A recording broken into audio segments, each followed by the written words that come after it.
हमारे bureau chief Viresh Pandey phone line पर हमारे साथ जुड़ गए। वीरेश, क्या जानकारी मिल रही है आपको इस बातचीत के बारे में? देखिए, स्वामी प्रसाद मौर्य के समाजवादी पार्टी में जाने की खबर और इस्तीफे के बाद कुशवाहा शाक्य सैनी समाज को लेकर चिंतित भारतीय जनता पार्टी ने डैमेज कंट्रोल के लिए एक बड़ा कदम उठाया है। यूं तो धर्मेंद्र प्रधान चुनाव प्रभारी है उत्तर प्रदेश के, वो पिछले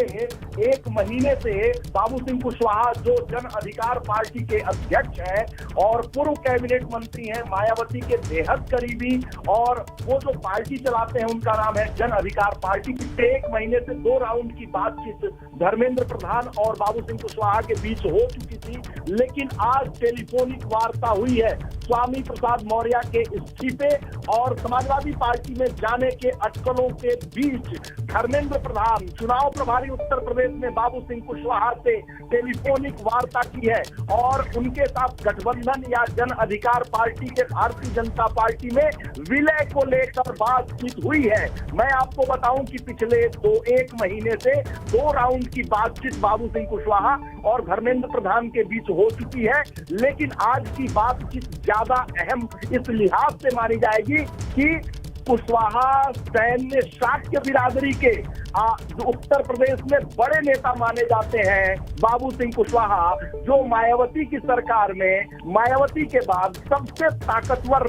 मंत्री थे, सबसे ज्यादा मजबूत मंत्री थे और वो मायावती के घर में ही रहते थे। और कुशवाहा शाक्य सैनी बिरादरी के उत्तर प्रदेश में बड़े नेता माने जाते हैं। बुंदेलखंड में बहुत असर है, बांदा के रहने वाले हैं, गाजीपुर से उनकी पत्नी चुनाव लड़ चुकी हैं। तो पूर्वांचल और साथ ही साथ जो मैनपुरी, इटावा, बदायूं और बुंदेलखंड का जहां वो इलाका जहां शाक्य सैनी, कुशवाहा, मौर्य बिरादरी के लोग हैं, वहां पर इनकी पकड़ बहुत मजबूत मानी जाती है। मायावती के शासनकाल में इन्होंने अपने समाज के लिए बहुत ज्यादा काम किया, इस बात से इनकार नहीं किया जा सकता है। जो जमीन पे जुड़े हुए लोग हैं वो ये जानते हैं कि बाबू सिंह कुशवाहा बिरादरी के लिए उस जमाने में मायावती के शासनकाल में बहुत ज्यादा काम किया है। इसलिए जमीन पर उनकी पकड़ को देखते हुए स्वामी प्रसाद मौर्य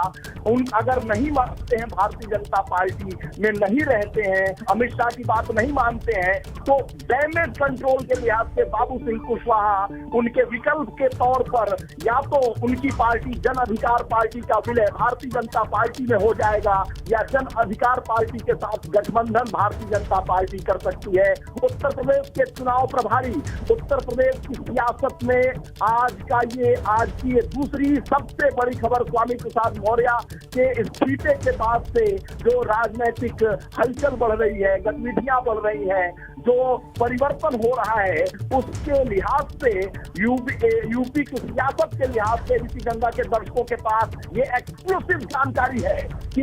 धर्मेंद्र प्रधान जो निर्णायक भूमिका निभा रहे हैं उत्तर प्रदेश में भारतीय जनता पार्टी के चुनाव के मद्देनजर, जो एक एक चीज को बारीक नजर बनाए हुए हैं, अमित शाह और प्रधानमंत्री नरेंद्र मोदी के निर्देश पर उत्तर प्रदेश में वो काम कर रहे हैं और चुनाव प्रभारी के तौर पर वो लगातार डेरा डाले हुए हैं उत्तर प्रदेश में। ऐसे में खबर है कि बाबू सिंह कुशवाहा डैमेज कंट्रोल के तौर पर कुशवाहा शाक्य सैनी मौर्य समाज को इकट्ठा करके भारतीय जनता पार्टी की तरफ लाएंगे और स्वामी प्रसाद मौर्य के जाने के असर को कम करने की कोशिश भारतीय जनता पार्टी बाबू सिंह कुशवाहा के जरिए कर सकती है। और बाबू सिंह कुशवाहा की मुलाकात 2 बार हो चुकी है चुनाव प्रभारी धर्मेंद्र प्रधान से पिछले एक महीने में। विश्वस्त सूत्रों से मेरे पास जानकारी है कि धर्मेंद्र प्रधान इस ऑपरेशन में पिछले एक महीने से लगे थे, लेकिन स्वामी प्रसाद मौर्य के इस्तीफे के बाद उन्होंने फिर टेलीफोनिक वार्ता बाबू सिंह कुशवाहा से की है और उनसे गठबंधन को लेकर, सीटों को लेकर, विलय को लेकर तमाम मामलों पर बात की है। और ऐसा माना जाता है कि आज की बात बहुत निर्णायक बात हुई है, क्योंकि अब भारतीय जनता पार्टी कोई चूक नहीं करना चाहती है और पिछड़े जो राजनीति चल रही है, पिछड़ी राजनीति को साधने के लिए भारतीय जनता पार्टी ने बाबू सिंह कुशवाहा से वार्ता की है। बाबू सिंह कुशवाहा के जरिए डैमेज कंट्रोल करने की कोशिश भारतीय जनता पार्टी कर रही है। स्वामी प्रसाद मौर्य उसी कैबिनेट के मंत्री थे जिस कैबिनेट के बाबू सिंह कुशवाहा मंत्री थे मायावती के जमाने में। ठीक है वीरेश, शुक्रिया आपका।